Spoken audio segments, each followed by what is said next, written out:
ഡേരാപ്പാറ നമ്മൾ ചൗരി ബസാറിനകത്ത് നടക്കുവാണ്. മനസ്സിൽ ഓർത്തുകൊണ്ടിരിക്കുന്ന ഡൽഹി എന്നൊക്കെ പറയുമ്പോൾ ഇങ്ങനത്തെ ഒരു മുഖമല്ല, സാധാരണക്കാരുടെ ഒരു വലിയൊരു മാർക്കറ്റിലോട്ടാണ് നമ്മളിപ്പോൾ കടന്നുകൊണ്ടിരിക്കുന്നത്. ഇതൊക്കെ പറഞ്ഞാൽ ഇങ്ങനെ ഒരു ലുക്കേ അല്ല നമ്മൾ പ്രതീക്ഷിച്ചത്.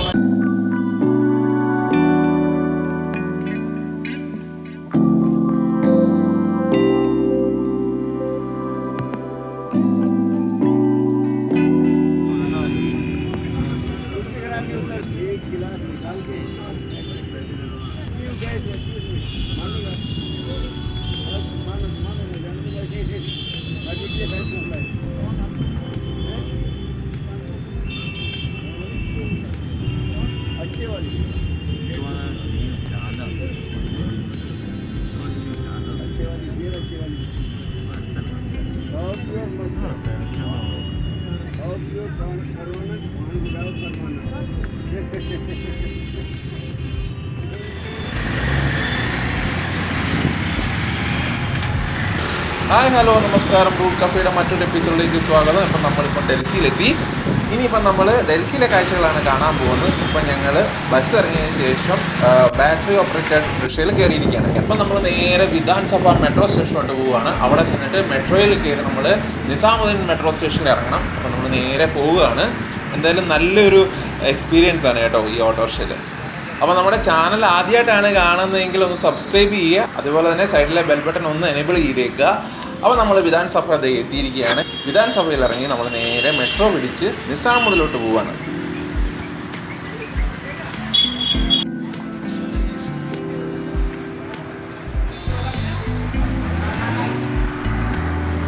അപ്പോൾ നമ്മൾ നിസാമുദ്ദീൻ റെയിൽവേ സ്റ്റേഷൻ്റെ അവിടെ എത്തിയിരിക്കുകയാണ്. ഇനി ഇവിടെ ഒരു റൂം നോക്കണം, എന്നിട്ട് വേണം നമ്മുടെ ഡൽഹി പര്യടനം തുടങ്ങാൻ വേണ്ടിയിട്ട്. നമ്മൾ പങ്കജ് ഗസ്റ്റ് ഹൗസിലോട്ട് കയറുകയാണ്. ഇവിടെയാണ് നമ്മുടെ റൂം സെറ്റാക്കിയിരിക്കുന്നത്. അപ്പോൾ ഞങ്ങൾ നിസാമുദ്ദീൻ മെട്രോ റെയിൽവേ സ്റ്റേഷൻ്റെ അടുത്ത് പങ്കജ് ഗസ്റ്റ് ഹൗസിൻ്റെ അവിടെ റൂം എടുത്തിരിക്കുകയാണ്. ഒരു ദിവസം 1000 രൂപ നമുക്ക് എല്ലാവർക്കും 200 വെച്ചുള്ള ആവശ്യം. അപ്പം നമ്മളങ്ങനെ എടുത്തപ്പോൾ 2 ദിവസം നമ്മുടെ കറങ്ങുണ്ട്. ഇതാണ് നമ്മുടെ റൂം.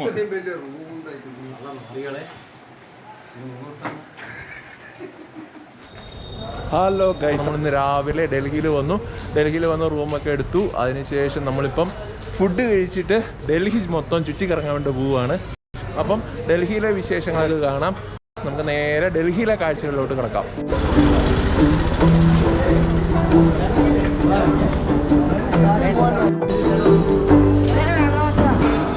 നിസാമുദ്ദീൻ റെയിൽവേ സ്റ്റേഷനിൽ വന്ന് ഇറങ്ങി വേണ്ട ഈ തെരുവോരത്തൂടെ നടക്കുമ്പോഴത്തേക്ക് ഫുഡിൻ്റെ കളിയാണ്. നമ്മുടെ വിൻ്റർ എക്സ്പെഡിഷൻ യാത്രയിലെ 2ാമത്തെ എപ്പിസോഡ് കണ്ടു കഴിഞ്ഞാൽ നമുക്ക് മനസ്സിലാവും ഈ ഒരു ഏരിയ ഫുള്ള് ആ ഫുഡിൻ്റെ ഏരിയയാണ്. ഫുഡ് മാത്രമല്ല, തുണിത്തരങ്ങളും അങ്ങനെ ഒത്തിരി സംഭവങ്ങളുണ്ട്. നമ്മളിങ്ങനെ പോവുകയാണ്. അവിടെ ചെന്നിട്ടാണ് നമ്മൾ ബാക്കി ഭാഗങ്ങളൊക്കെ കാണുന്നത്.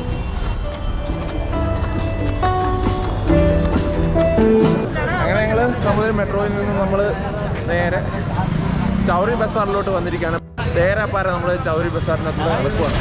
എൻ്റെ പൊന്നാടാവി, നമ്മൾ വന്നിറങ്ങിയ മെട്രോ സ്റ്റേഷൻ്റെ മേളിലെ ബിൽഡിങ്ങുകളാണ് ഈ കാണുന്നതെല്ലാം. അതായത് ഭൂമിക്ക് മേളിലുള്ള ബിൽഡിങ്ങുകളാണ് ഈ കാണുന്നതെല്ലാം. ഡൽഹിയിലെ മറ്റൊരു മുഖമാണ്.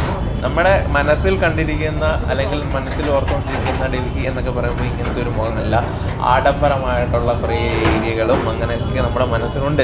പക്ഷേ അതിനൊക്കെ നേരെ വിപരീതമായിട്ടുള്ള ഒരു ഭാഗമാണ് ഇവിടെ. ശരിക്കും കച്ചവടമാണെങ്കിലും ചെറുകിട കച്ചവടങ്ങളാണ് എന്ന് പറഞ്ഞാലും പക്ഷേ നല്ല വമ്പൻ ബിസിനസ്സും കാര്യങ്ങളൊക്കെ നടക്കുന്ന ഒരു വലിയൊരു മാർക്കറ്റാണ്. നമുക്ക് വേണ്ടിയിട്ടുള്ള A to Z കാര്യങ്ങളെല്ലാം ഇവിടെ കിട്ടുമെന്നാണ് പറയുന്നത്.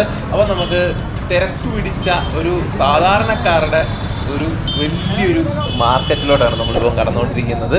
എന്തായാലും നമുക്ക് ചൗരി ബസാറിൻ്റെ കാഴ്ചകളിലോട്ട് നമുക്ക് കിടക്കാം.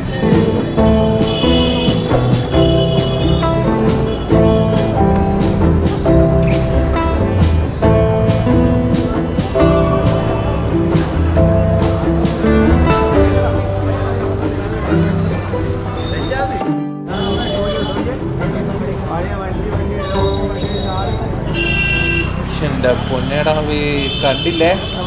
സത്യം പറഞ്ഞാൽ ഇങ്ങനെ ഒരു ലുക്കേ അല്ല നമ്മൾ പ്രതീക്ഷിച്ചത്. ഇപ്പം നമ്മൾ പല സ്ഥലങ്ങളൊക്കെ ഉണ്ടെങ്കിലും ഇങ്ങനെ നമ്മൾ പ്രതീക്ഷിച്ചില്ല.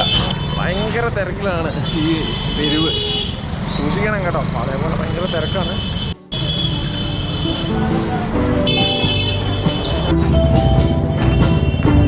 സാധാരണക്കാരുടെ സിറ്റി എന്ന് വേണമെങ്കിൽ പറയാം. എന്തായാലും ഒരു ഭംഗിയുണ്ട്. സാധാരണ എല്ലാ ആൾക്കാരും വരുന്നുണ്ട്, അത്രക്കും തിരക്കുണ്ട്. ഈ ബിൽഡിങ്ങിൻ്റെ ഓരോ കാര്യങ്ങളൊന്നും കാണേണ്ട കാര്യമില്ല, കാരണം A to Z സാധനങ്ങൾ കിട്ടുന്ന ഏരിയയാണ്.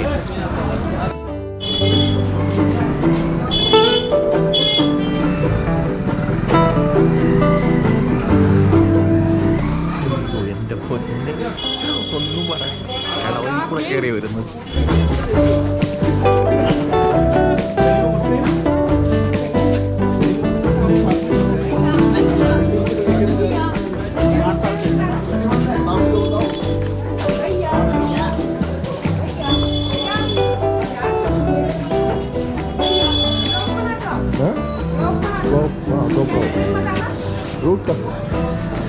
RouteCafe.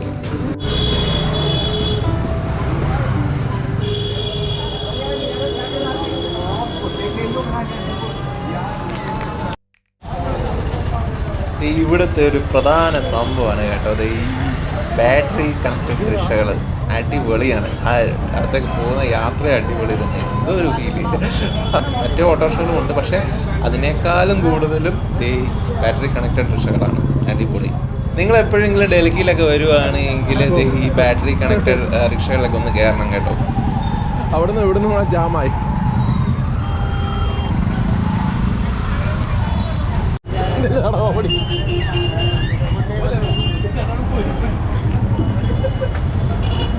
അങ്ങനെ നമ്മൾ ഉറുദു ബസാർ റോഡിൻ്റെ അങ്ങോട്ടേക്കാണ് എത്തിക്കൊണ്ടിരിക്കുന്നത്. ഇവിടെയാണ് നമ്മൾ ആ ദൂരേന്ന് കണ്ട പ്രധാനപ്പെട്ട ജുമാ മസ്ജിദ് സ്ഥിതി ചെയ്യുന്നത്. ജുമാ മസ്ജിദ് എന്നല്ല, ജമാ മസ്ജിദ് എന്നാണ് പറയുന്നത്. എന്തായാലും നമുക്ക് അങ്ങോട്ടേക്ക് പോകാം. രണ്ടിൻ്റെ അർത്ഥം ഒന്നാണോ എന്നറിയില്ല, എന്തായാലും നമുക്ക് പോകാം. പഴയ കാലത്ത്, അതായത് ഷാജഹാൻ ചക്രവർത്തിയുടെ സമയത്ത് പണി കഴിപ്പിച്ച് ഏകദേശം 25,000 പേരെ ഉൾക്കൊള്ളാൻ സാധിക്കുന്ന ഒരു വലിയ പള്ളി തന്നെയാണിത്. വലിയൊരു ആഗ്രഹമായിരുന്നു ഇതിൻ്റെ ഉള്ളിൽ കയറണമെന്ന്. ഇതിൻ്റെ ഉള്ളിൽ കയറാൻ എൻട്രി ഫീസ് ഒന്നും ഇല്ലെങ്കിലും വീഡിയോ ക്യാമറ അതേപോലെ തന്നെ മൊബൈൽ ക്യാമറയൊക്കെ എടുക്കണമെന്നുണ്ടെങ്കിൽ, അകത്തോട്ട് കയറ്റണമെന്നുണ്ടെങ്കിലും 300 രൂപയാണ് ഫീസ്. അതുപോലെ ഉള്ളിൽ കയറി റീൽസ് പരിപാടിയൊന്നും എടുക്കാൻ സമ്മതിക്കത്തൊന്നുമില്ല. പക്ഷേ ഇതിൻ്റെ ഉള്ളിൽ ഇന്നെന്തോ ആളെ കയറ്റുന്നില്ല എന്നാണ് അറിയാൻ സാധിച്ചത്. ഇതേ കാണുന്നത് ഏറ്റവും വലിയ മിനാരാണെന്നാണ് പറയുന്നത്. എന്തായാലും നമുക്ക് ഉള്ളിൽ കയറാൻ സാധിച്ചില്ല, അതുകൊണ്ട് നമുക്ക് ഉള്ളിലെ കുറച്ച് ചിത്രങ്ങൾ നമുക്ക് കണ്ടിട്ട് വരാം. ഈ കാണുന്ന പോലെ ഒരു ശരിക്കും ചെങ്കൽ കോട്ട പോലെയാണ്. ആ കാണുന്ന വെള്ള ഭാഗങ്ങളൊക്കെ എന്ന് പറഞ്ഞു കഴിഞ്ഞാൽ മാർബിളിലാണ്. മറ്റുള്ളവയൊക്കെ രാജസ്ഥാനി കല്ലുകളൊക്കെ കൊണ്ടാണ് നിർമ്മിച്ചതെന്നാണ് പറയുന്നത്. ഇന്ത്യയിലെ തന്നെ ഏറ്റവും വലിയൊരു പള്ളിയാണ് ഇത്. അന്നത്തെ കാലത്ത് 1 മില്യൺ, അതായത് 10 ലക്ഷം രൂപ മുടക്കിയാണ് ഇത് പണിതെന്നാണ് പറയുന്നത്. ഈ പള്ളിക്ക് ചുറ്റും 3 ഗേറ്റുകളാണ് ഉള്ളത്. 6000-ഓളം ആളുകൾ 6 വർഷം കൊണ്ട് പണിതാണ് ഈ വലിയൊരു മോസ്ക് ഇവിടെ നിർമ്മിച്ചെടുത്തത്. ശരിക്കും പേര് മസ്ജിദ് അഹി ജഹാൻ നുമ എന്നാണ്. അതിൻ്റെ അർത്ഥം എന്ന് പറയുന്നത് വ്യൂ ഓഫ് ദ വേൾഡ്, അതായത് ലോകത്തിൻ്റെ കാഴ്ചപ്പാട് എന്നൊക്കെയാണ്. അതുപോലെ തന്നെ ഈ മോസ്കിൻ്റെ ഓപ്പോസിറ്റ് സൈഡായിട്ടാണ് റെഡ് ഫോർട്ടൊക്കെ വരുന്നത് കേട്ടോ. എന്തായാലും നമുക്ക് അതിൻ്റെയൊക്കെ വിശേഷങ്ങൾ പുറകെ വരും.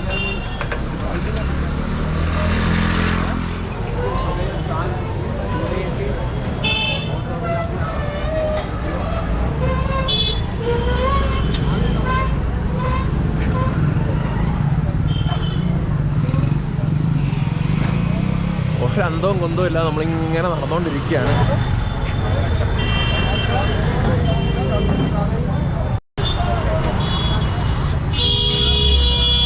ആ കണ്ടത് ജമാ മസ്ജിദിൻ്റെ അവിടെയുള്ള കോട്ടൺ മാർക്കറ്റാണ്. എവിടെ പോയാലും മലയാളികളുടെ ഒരു സ്വഭാവമാണ് പോകുന്ന വഴിക്ക് ഇങ്ങനെ കുറച്ചുകൊണ്ട് നടക്കുക എന്നുള്ളത്. അങ്ങനെ വന്ന വഴിക്ക് നമ്മൾ ഒരു കടൽ വിൽക്കുന്ന ചേട്ടനെ കണ്ടു. നമ്മളങ്ങനെ വിട്ടുകൊടുക്കുമോ? നമ്മൾ ഇതേ സാധനം മേടിച്ച് നമ്മളങ്ങ് പോവുകയാണ്.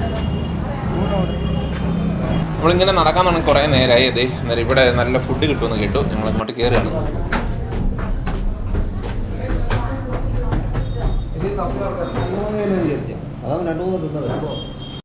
നമ്മൾ റേറ്റ് നോക്കി നൂഡിൽസ് കഴിക്കാമെന്ന് വിചാരിച്ചു. അപ്പോൾ നമ്മൾ നൂഡിൽസ് ഓർഡർ ചെയ്തു. ഇതാ ഞങ്ങൾക്കുള്ള നൂഡിൽസ് ഇതാ വന്നുകൊണ്ടിരിക്കുന്നു.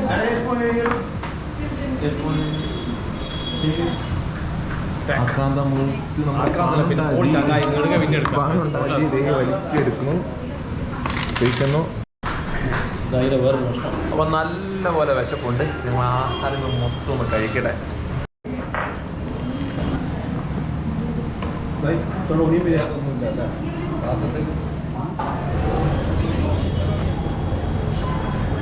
ഫുഡിൻ്റെ കാര്യം കേട്ടോ ഒന്നും പറയാനില്ല, കിട്ടുമായിരുന്നു. ആ കാണുന്നതാണ് റെഡ് ഫോർട്ട്. റെഡ് ഫോർട്ടിലെ വിശേഷം നമുക്ക് അടുത്ത എപ്പിസോഡിലേക്ക് കാണാം. അപ്പോൾ നമ്മുടെ ചാനൽ ആദ്യമായിട്ടാണ് കാണുന്നതെങ്കിൽ എല്ലാവരും ഒന്ന് ലൈക്ക് ചെയ്യുക, അതുപോലെ തന്നെ ഷെയർ ചെയ്യുക, കമൻറ്റ് ചെയ്യുക, സബ്സ്ക്രൈബ് ചെയ്യുക, സൈഡിലെ ബെൽ ബട്ടൺ കുത്തി അമർത്തുക. അപ്പോൾ അടുത്ത ദിവസം നമുക്ക് റെഡ് ഫോർട്ടിലെ വിശേഷങ്ങളുമായിട്ട് ഓടി വരാം. അപ്പം ഇന്നത്തേക്ക് ടാറ്റാ ബൈ.